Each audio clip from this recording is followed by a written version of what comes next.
After the Invincible Shield album, I think it's time for a Judas Priest album ranking. The cover presentation will be handled by the beautiful Cara again. Right now we're going to take it to the Demolition CD. While the disc surely contains some of the worst Priest material ever, it's not all bad. My favorite tracks from Demolition are the groovy One on One, Feed on Me, and the faster Bloodsucker. When Jugulator Priest had been pushing into the modern metal direction and thereafter decided to push even further on the next album. It was then that things began to go seriously wrong. The promotional letter from the record company described Demolition as follows. All Judas Priest's material is marked by a permanent quest for new sonic landscapes and contemporary musical techniques. In my words, trendy shit. That's why I never worked in the promotion department. What additionally harmed Demolition was that Halford had released an album in the meantime, which was truly the best Priest album Priest ever made, Resurrection. When Demolition bombed, a reunion was the only possible conclusion. And KK's Priest nowadays do more justice to Ripper's melodic singing too.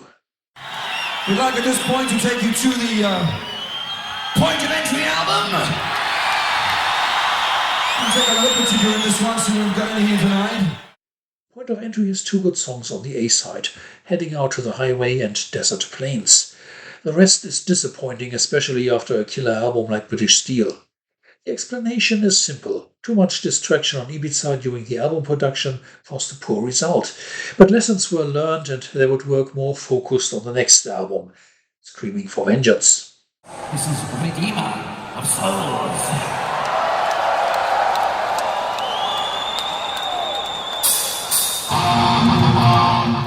Redeemer of Souls is definitely too long with its 18 songs, although I prefer the 5-song bonus disc to the 13 songs main disc.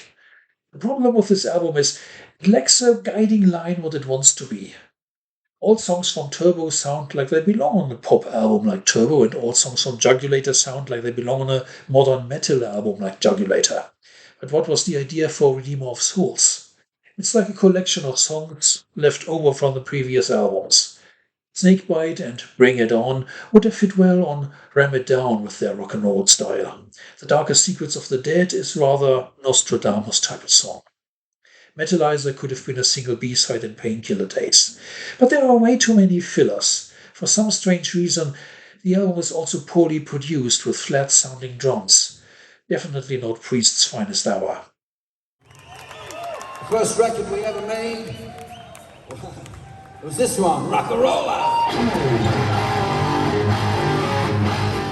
It's not fair that I have to set this album in comparison to albums which were recorded with 10 times the experience and 50 times the budget. I like the early Priest stuff. Maybe you know I once flew to Birmingham to meet Al Atkins and talk with him about the beginnings of the band. You'll find that interview on my channel. Even if you can hardly compare Rock'n'Rolla to later achievements of the band, it's a great document of the 70s, worth checking out if you didn't yet. Our future's so bright we gotta wear shades, Mini-Me. We have a new album at the moment called Turbo. We'd like very much to give you one of the songs from that new album right now. Locked In was a great single, accompanied by a crazy video which has a special place in Rob's memories, as he wrote in his book Biblical. I was tied to a metal rack and swung like a pendulum over a pit of fire. Glenn and Ken crept through subterranean tunnels to rescue me. The style, hair, makeup, imagery, and huge cast of extras were over the top 80s excess. Back in 1986, that song was another step on my way to become a Priest fan. I also liked the title track, despite its technological choice. I know many fans dislike the album mainly for its synthetic sound, but I played keyboards and synthesizers myself, and I know the fascination they hold for musicians to try and add a few new details to their music. Instead of that, the reason why I place Turbo rather low is the unbearable cheesiness of tunes like Parental Guidance, aimed at an audience of teenagers, or Wild Nights, Hot and Crazy Days. Having fun? No. Or let's take Rock You All Around the World. It sounds like something Status Quo have done better. Judas is rising! Angel of Retribution! Judas Rising is an awesome opening track, and the album ends very atmospheric with Eulogy and Loch Ness, but we get a few disappointments in between, like the modern-sounding Revolution, which seems to be a continuation from Demolition Days, or the simple groovy fun number Wheels of Fire, which is average at best. Angel of Retribution is a good example how the perception of an album changes with hindsight. When it came out in 2005, 15 years after Painkiller, the first new album with Halford, I was perfectly happy with it. But in 2024, albums like Firepower or Invincible Shield blow it out of the water. The band worked hard and improved with every further LP. Therefore, nowadays, Angel of Retribution doesn't seem more than an okay album. Blame it on Judas Priest just being too good for their age. We're going around the planet once again with a new Priest album called Run It Down. Here's some new shit for you. Oh, come and get it! I loved Ram It Down when it was released. It was such a relief after Turbo that Priest went back to the heavier sound of Defenders of the Faith again.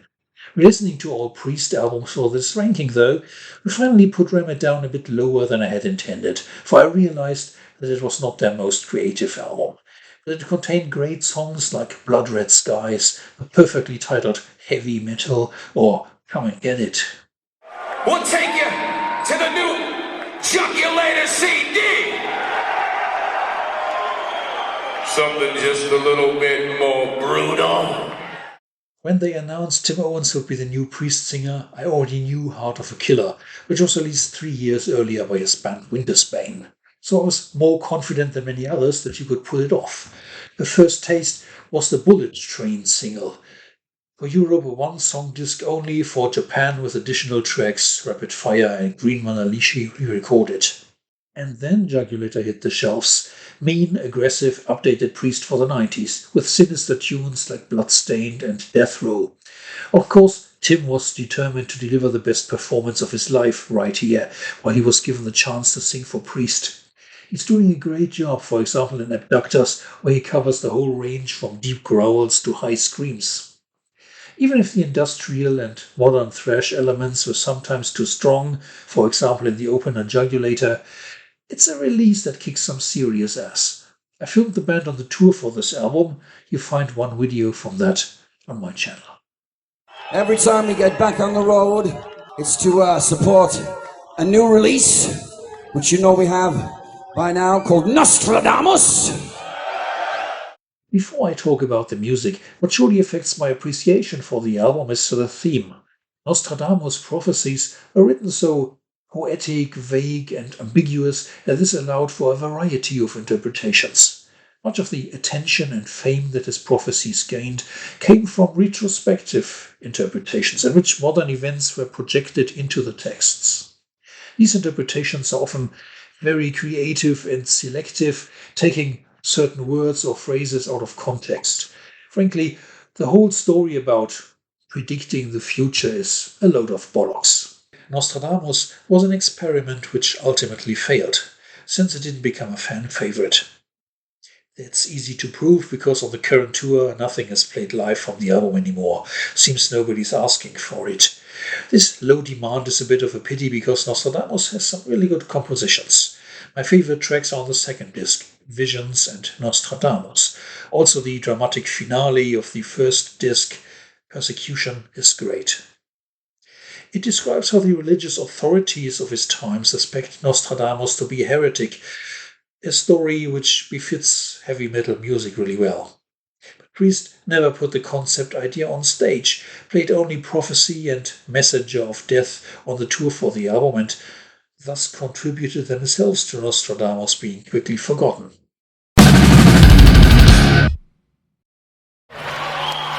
We have a new album called Killing Machine. At first glance, this may seem a little low in the ranking, but I have mixed feelings about Killing Machine. You do get Priest classics like Delivering the Goods, Hellbent for Leather and Running Wild, but also some rather horrible tracks like Evil Fantasies, where Halford sounds like he's drunk, and Evening Star, where we are told that the evening star is shining bright tonight, not exactly the most exciting 7-inch Priest ever put out. Take on the World seems merely a blueprint for United, which is to say they improved that idea of a sing-along anthem on the next album. Killing Machine was unfortunately sandwiched between two amazing albums, namely Stained Glass and British Steel, but in my view, not quite as good as either of these. Judas Priest has made 14 heavy metal albums over the years. One of our favorite albums is Sad Wings of Destiny. The second album was a big step forward from the first. They had plenty of material already saved for some time. For example, they had not included a composition like Victim of Changes, erstwhile Whiskey Woman, on their debut, so they could now use the song in an extended version. Dreamer Deceiver is stunning. Not everything is perfect, though. The studio rendition of Ripper is a bit thin. Later live renditions of this song would be a bit more meaty. And they are overdoing the piano playing for my taste. But with songs like Tyrant, they certainly were on the right way. We have something for you from the Sin After Sin album. A song also from Unleashed in the East. You can't get tired of playing this album because there is so much variety on it. Sinner and Dissident Aggressor are foreshadowing future metal achievements of Priest, while Here Come the Tears is a great ballad building up towards the end. Diamonds and Rust is the best cover Priest ever played.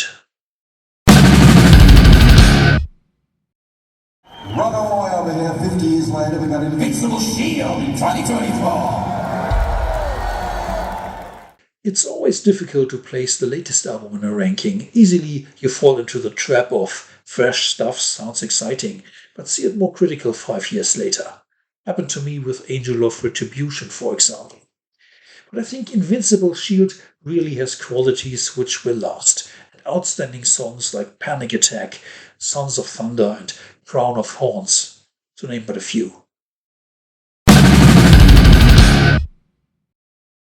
I'm going to play you a song now from Stained Glass album. I think you know this one. It's a very good song. On their fourth studio album, after 9 years of band existence, Judas Priest had finally fully developed their style of heavy metal. Maybe that's where our future lies.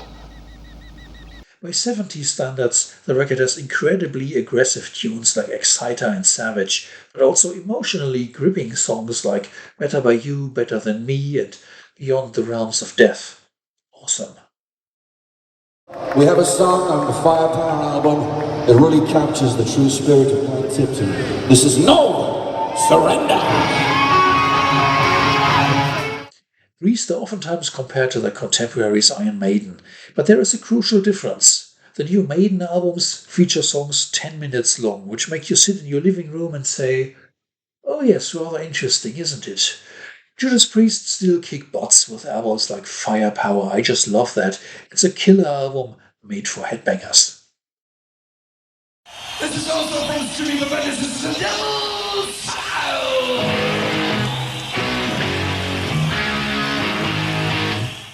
Obviously, there are many Priest classics on this album, from Screaming for Vengeance to You've Got Another Thing Coming. But this album also sounds quite modern for 1982, for example, Electric Eye with its science fiction story or Bloodstone with its guitar sounds.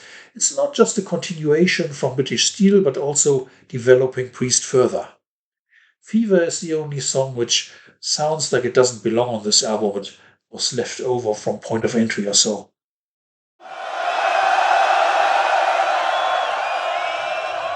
All right. This is from Defenders of the Faith. Kicking off with the insane speed of Free Wheel Burning, this album grabs you by the throat and keeps shaking you until When the Night Comes Down on the B-side finally chills a little. What a ride! The title track finishes the album remarkably well. It's easy to find a good opener for an LP, you just need something fast and catchy. But closing an album in such a deliberate manner is rarely done. With many records you just get a feeling of, oh, it's over. Defenders of the Faith has an actual final act before the curtain goes down. Nice touch. We have a new album called The Painkiller. It's a new song. The first thing coming to everybody's mind when talking about the Painkiller album is the Painkiller song, of course. Probably the hardest and fastest single Priest ever did. But what was also important for the success of the album was the other single released from the LP. A Touch of Evil was so different, slow and creepy. Many bands can play hard and fast, but variety is only managed by the best.